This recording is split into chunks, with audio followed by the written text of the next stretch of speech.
வணக்கம். நான் ஸ்ரீ சுந்தர Gnanananda. Guha YouTube channel வாயிலாக உங்களை காணும்போது மிக்க மகிழ்ச்சி.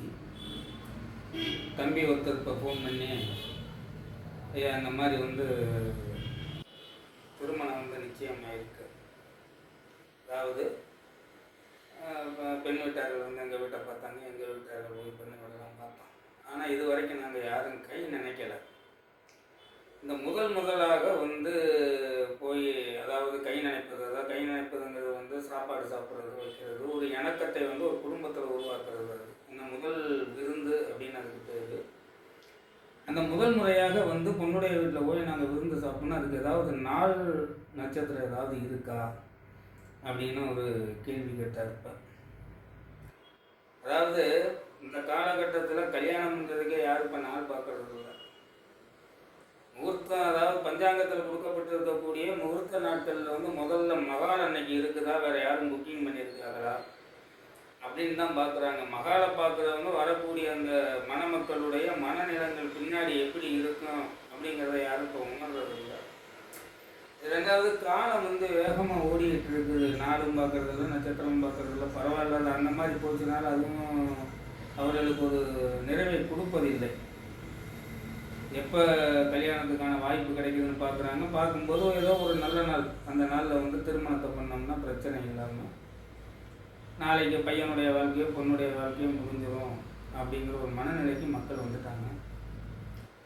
ரெண்டாவது எடுத்துக்கிட்டிங்கன்னா, அந்த காலகட்டங்களில் ஒரு திருமணம் நடக்கக்கூடிய நாட்களாக இருந்தால் முதல் 2 நாளைக்கு முன்னாடியே போய் சொந்த பந்தங்கள், நெருங்கின சொந்தங்கள் 2 நாளைக்கு முன்னாடி போயிடும். 2 நாளைக்கு முன்னாடி போய் அந்த குடும்பத்திற்கு தேவையான உதவிகளை எல்லாம் பண்ணி திருமணம் முடிஞ்ச 2 நாள் சென்று தான் வருவார்கள். ஆனால் இன்றைக்கி பார்க்க போனீங்கன்னா அதுக்கெல்லாம் வாய்ப்பே கிடையாது. காரணம் என்ன அப்படின்னு பார்க்க போனீங்கன்னா, அவசர யுகமாக இருக்குது. இப்போ நேராக திருமணம்னா இப்போ பாருங்கள், நேராக மகாலில் போய் பயங்கர விசேஷமாக நடக்கும். ஆடல் பாடல் எல்லாமே வச்சு இன்றைக்கி திருமணம் நடந்துகிட்டு இருக்கக்கூடிய நிலை இருந்தாலும் போகிறாங்க, பார்க்குறாங்க, மொய்ய வைக்கிறாங்க, முடிச்சுட்டு சாப்பிட்டாங்க, வாட்டி வந்துட்டு வந்துடுறாங்க.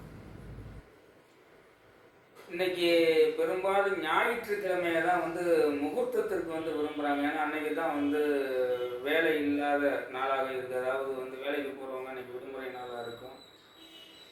குடும்பத்தில் ஓரளவுக்கு எல்லாம் அந்யோன்யமாக சேர்ந்துருவாங்கன்னு நினைக்கிறாங்க. ஆனால் பொதுவாக ஒரு அந்த காலகட்டத்திலே நாட்களை பிரித்து வச்சுருக்காங்க. நாட்களை எந்தெந்த நாட்கள் செயல்படும் அப்படின்னு சொல்லி என்ன சொல்கிறாங்கன்னு கேட்டிங்கன்னா, வெள்ளி சனி திங்கள் விருந்துண்ண புதனுமா, கள்ள வியாழம் கசப்பிக்கும், கொல்ல கதிர் தீரா பகை காட்டும், செவ்வாய் தனக்குமே வாரா பகையும் வரும் அப்படின்னு சொல்லி ஒரு பாடலில் சொல்லப்படுறது.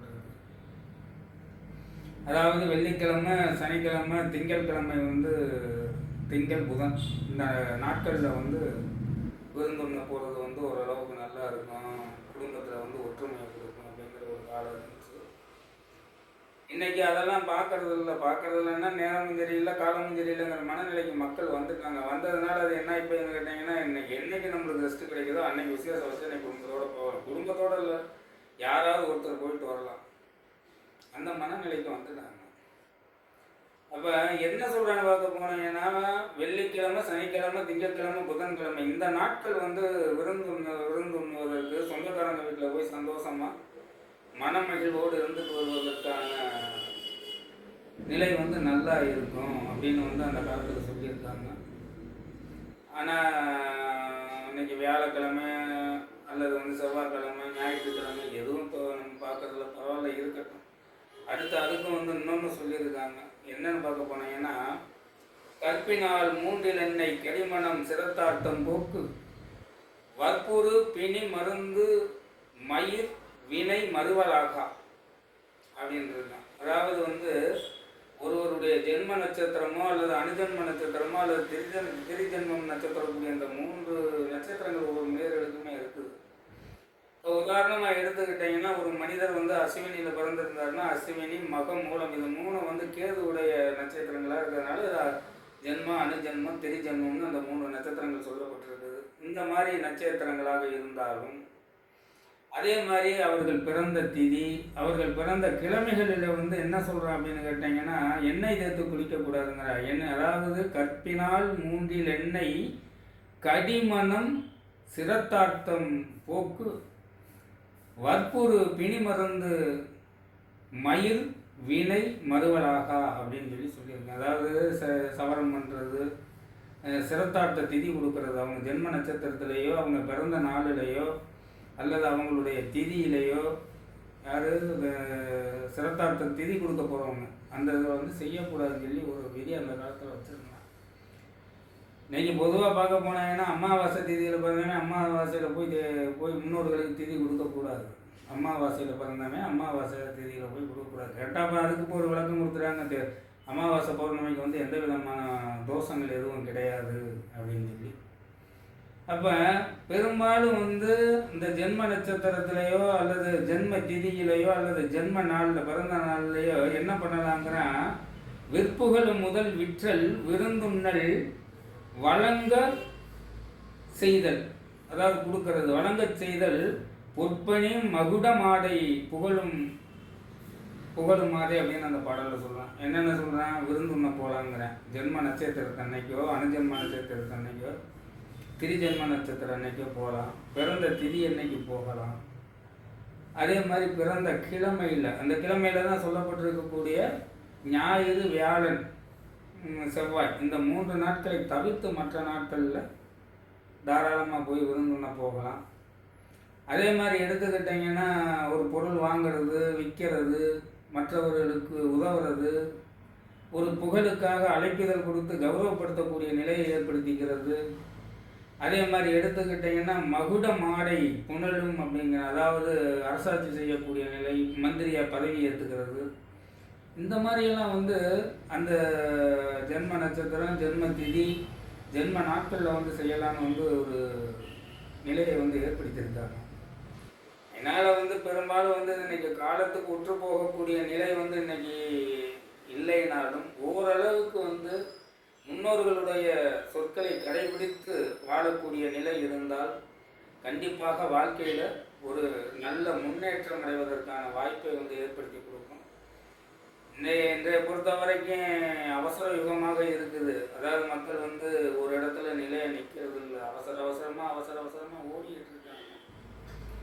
ஒரு தேர் திருவிழா விசேஷம் அதெல்லாம் முன்ன இருந்த மாதிரியெல்லாம் இல்லை. இன்றைக்கி பொதுவாக இந்த தொலைபேசி வந்துச்சு. அதே மாதிரி இந்த தொலைபேசியில் ஆண்ட்ராய்டு செல்கள்லாம் வந்த பின்னாடி உலகம் வந்து ரொம்ப சுருங்கி போச்சு. இன்றைக்கி அமெரிக்காவில் இருக்கக்கூடியவர்களை வந்து இங்கே இந்தியாவில் இருக்கிறவங்க பார்த்து பேசக்கூடிய ஒரு நிலை. இப்போ இந்த காணொலியில் வந்து நான் உங்களை பார்த்துக்கிட்டு இருக்கீங்க, நீங்கள் என்னைய பார்ப்பீங்க, அந்த மாதிரி நிலையெல்லாம் இன்றைக்கி உருவாகிடுச்சு. அதனால் வந்து அந்த உறவுகள்கிட்ட வந்து நம்ம நெருக்கம் வைக்கிறது இல்லை, ஏதோ கடமைக்காக. இன்று வந்து நம்ம உறவுகள்ங்கிறது கடமைக்காக தான் வச்சுருக்கோம். அவங்ககிட்ட போய் ஒரு இணக்கம் அன்றைக்கி இருக்கிறது இல்லை. போகிறோம், ஒரு நேரம் சாப்பிட்ணும்னா சாப்பிட்றோம், இல்லைன்னா 2 காஃபியை குடிச்சிட்டு அதோடு முடிச்சுட்டு போயிட்டு வரேன்ட்டு வந்துட்டு நம்ம வேலைகளை பார்த்துக்கிட்டு இருக்கோம். இது மனிதனுக்கு ஒரு சில அழுத்தங்களை உண்டு பண்ணணும். நீங்கள் வந்து பெரும்பாலும் நல்லவர்களை காண்பது மிக அரிதுங்க. யாராக இருந்தாலும் ஒரு 10 நிமிஷம் நீங்கள் வாய் விட்டு பேசுனீங்கன்னா மனம் விட்டு ஒரு சகஜ நிலைக்கு, ஒரு நல்ல நிலைக்கு, ஒரு மனம் நிம்மதியாக இருக்கிறதுக்கான வாய்ப்பை ஏற்படுத்தும். அதனால் இந்த உறவு முறைகளை வந்து தொடர்பு படுத்துவதற்கு இந்த நாட்களும் நட்சத்திரங்களும் வேலை செய்யும். அதனால் அந்த மாதிரி வந்து ஒரு விசேஷங்கள் அது இதுன்னு வச்சிங்கன்னா நல்ல நாள்களை தேர்ந்தெடுத்து விசேஷம் வைங்க. உங்களுக்கு அதாவது அந்த திருமணம் ஆகக்கூடிய நிலையாக இருந்தால் அந்த ஆணுக்கும் பெண்ணுக்கும் ஒற்ற நாளாக இருக்கணும், 2 பேர்த்துக்கு ஒத்து போகக்கூடிய நாளாக இருக்கணும். தாராபலம்னு சொல்லி ஒன்று இருக்குது நட்சத்திர ரீதியாக. அதே மாதிரி எடுத்துக்கிட்டிங்கன்னா ஒரு விசேஷம் வைக்கிறதா இருந்தால் முன்னாடி சொந்தக்காரங்களை முன்னாடியே அழைப்புதல் கொடுத்து 1 நாள் 2 நாள் வந்து தங்கி இருந்து ஒரு மனநிறைவோடு வாழ்வதற்கான வாய்ப்பு ஏற்படுத்தணும்.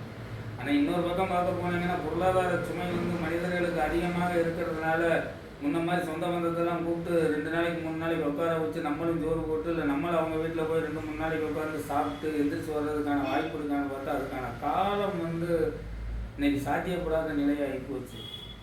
ஏன்னா பொருளாதாரம் தான் இங்கே வந்து மனிதனுடைய வாழ்க்கையை வந்து நிர்ணயம் பண்ணிட்டு இருக்கிறது.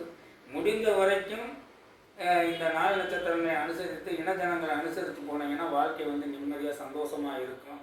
நன்றி, வணக்கம்.